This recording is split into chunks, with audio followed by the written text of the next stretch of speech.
Hi, welcome back to my channel.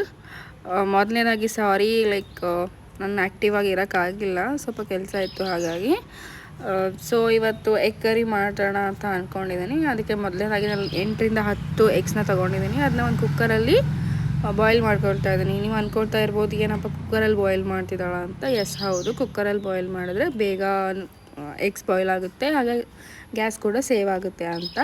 So ನಾನಿನ್ನು eggs ಹಾಕ್ಕೊಂಡು, water ಹಾಕ್ಕೊಂಡು, ಸ್ವಲ್ಪ ಸಾಲ್ಟ್ ಕೂಡ ಹಾಕ್ಕೊಂಡಿದ್ದೀನಿ. ಇದು ಒಂದು ವಿಸಿಲ್ ಆಗೋವರೆಗೂ ಇದನ್ನ ಇಕ್ಕಬೇಕು. ಸೊ ವಿಸ್ನೆಲ್ಲ ಇಕ್ಬಿಟ್ಟೆ. ಆಮೇಲೆ ಇನ್ನೊಂದು ಸ್ಟೋವ್ನ ಹಚ್ಚಿಸಿ ನಾನು ಒಂದು ಪಾತ್ರೆ ಇಕ್ಕಿದೆ, ಕಡಾಯಿ ಇಕ್ಕೊಂಡಿದ್ದಕ್ಕೆ ನಾನು 2 ಮೀಡಿಯಮ್ ಸೈಜಷ್ಟು ಒಣ ಕೊಬ್ಬರಿನ ತೊಗೊಂಡಿದ್ದೀನಿ.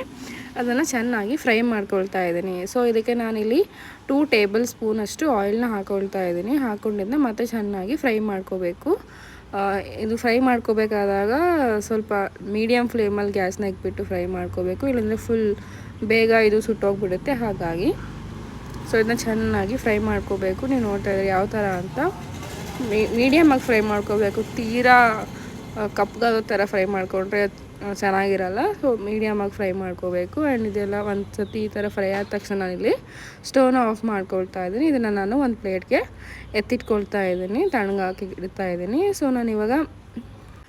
ನಾನು ಮತ್ತೆ ಇವಾಗ ಇದೇ ಪ್ಯಾನಿಗೆ ನಾನಿಲ್ಲಿ 1 ಮೀಡಿಯಮ್ ಸೈಜಷ್ಟು ಆನಿಯನ್ನ ತೊಗೊಂಡಿದ್ದೀನಿ. ಇದಕ್ಕೆ 1 ಟೇಬಲ್ ಸ್ಪೂನಷ್ಟು ಆಯಿಲ್ ಹಾಕ್ಕೋಬೇಕು. ಅದಕ್ಕಿಂತ ಮುಂಚೆ ಇಲ್ಲಿ ನಾನು 4ರಿಂದ 5 ಬೆಳ್ಳುಳ್ಳಿ ಮತ್ತು 2 ಪೀಸಷ್ಟು ಶುಂಠಿನ ಹಾಕ್ಕೊಂಡಿದ್ದೀನಿ. ಆಯಿಲ್ ಹಾಕ್ಕೊಂಡು ಇದನ್ನ ಚೆನ್ನಾಗಿ ಫ್ರೈ ಮಾಡ್ಕೋಬೇಕು. ಆನಿಯನ್ ಮೆತ್ತಗಾಗೋವರೆಗೂ ಇದನ್ನ ಚೆನ್ನಾಗಿ ಫ್ರೈ ಮಾಡ್ಕೊಳ್ತಾ ಹೋಗಬೇಕು. ಒಂದು ಸತಿ ಆನಿಯನ್ ಎಲ್ಲ ಫುಲ್ ಈ ಥರ ಮೆತ್ತಗಾಯಿತು ಅಂತ ಅಂದರೆ ಆವಾಗ ಇದನ್ನ ಈ ಸ್ಟವ್ನ ಆಫ್ ಮಾಡ್ಕೊಳ್ಬಹುದು. ಈ ಸ್ಟವ್ನ ಆಫ್ ಮಾಡ್ಕೊಂಡು ನಾನೇನು ಆ ಪ್ಲೇಟಲ್ಲಿ ಎತ್ತಿಟ್ಕೊಂಡಿದ್ನಲ್ಲ, ಒಂದು ಪ್ಲೇಟಲ್ಲಿ ಒಣ ಕೊಬ್ಬರಿ ಎಲ್ಲ, ಸೊ ಆ ಪ್ಲೇಟ್ಗೆ ಈ ಆನಿಯನ್ ಫ್ರೈ ಮಾಡ್ಕೊಂಡಿರೋದನ್ನು ಕೂಡ ಅದರೊಳಗಡೆ ಹಾಕ್ಕೊಳ್ತಾ ಇದ್ದೀನಿ. ಸೊ ಇದೊಂದು ಸ್ವಲ್ಪ ತಣ್ಣಗಾಗಿ ಬಿಡ್ತಾ ಇದ್ದೀನಿ. ಸೊ ಇನ್ನೊಂದು ಅದೇ ಪಾತ್ರೆಗೆ ನಾನು ಒಂದು ಸ್ಮಾಲ್ ಸೈಜಷ್ಟು ಆನಿಯನ್, ಒಂದು ಬಿಗ್ ಸೈಜ್ ಟೊಮೆಟೊ ತೊಗೊಂಡಿದ್ದೀನಿ. ನಿಮ್ಮ ಹತ್ರ ಚಿಕ್ಕ ಸೈಜ್ ಇದ್ದರೆ 2 ತೊಗೊಳ್ಳಿ. ಇದಕ್ಕೆ ನಾನು 2ರಿಂದ 3 ಬೆಳ್ಳುಳ್ಳಿ, ಒಂದು ಸ್ವಲ್ಪ ಶುಂಠಿನ ಹಾಕ್ಬಿಟ್ಟು ಇದನ್ನ ಚೆನ್ನಾಗಿ ಫ್ರೈ ಮಾಡ್ಕೊಳ್ತಾ ಇದ್ದೀನಿ. ಸ್ವಲ್ಪ ಆಯಿಲ್ ಕೂಡ ಹಾಕ್ಕೊಳ್ತಾ ಇದ್ದೀನಿ, 1 ಟೇಬಲ್ ಸ್ಪೂನಷ್ಟು.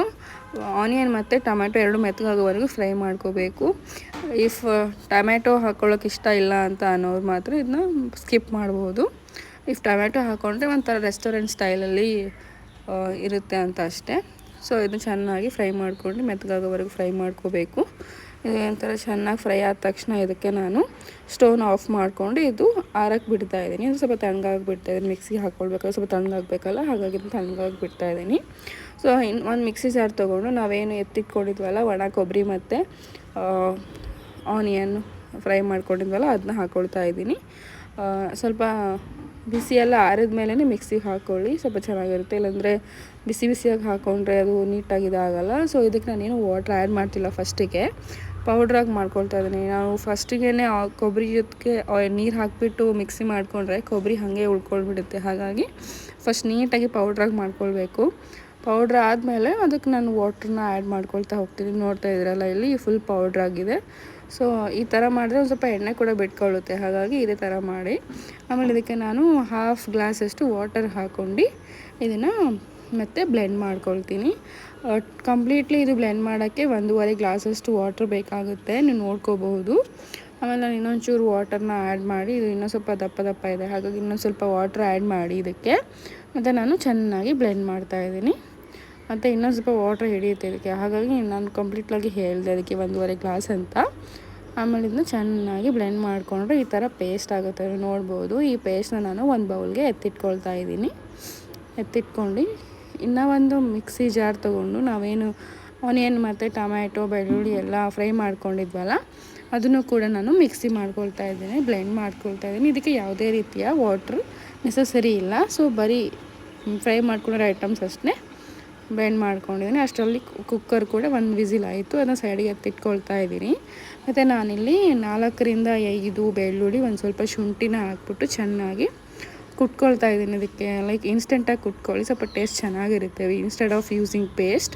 ಸೊ ನಾನಲ್ಲಿ ಒಂದೊಂದು ಪಾತ್ರೆ ಇಟ್ಬಿಟ್ಟು ಇದಕ್ಕೆ 8ರಿಂದ 10 ಟೇಬಲ್ ಸ್ಪೂನಷ್ಟು ಎಣ್ಣೆನ ಹಾಕ್ಕೊಳ್ತಾ ಇದ್ದೀನಿ. ಒಂದು ಸ್ವಲ್ಪ ಎಣ್ಣೆ ಇದ್ದರೆ ಚೆನ್ನಾಗಿರುತ್ತೆ. ನಾವೇನು ಬ್ಲೆಂಡ್ ಮಾಡಿ ಇಟ್ಕೊಂಡಿರೋಂತಹ ಕೊಬ್ಬರಿ ಪೇಸ್ಟ್ ಏನಿದೆಯಲ್ಲ ಅದಕ್ಕೆ ನಾನಿಲ್ಲಿ 2 ಟೇಬಲ್ ಸ್ಪೂನಷ್ಟು ಖಾರ, ಒಣ ಖಾರ ಹಾಕ್ಕೊಂಡಿದ್ದೀನಿ.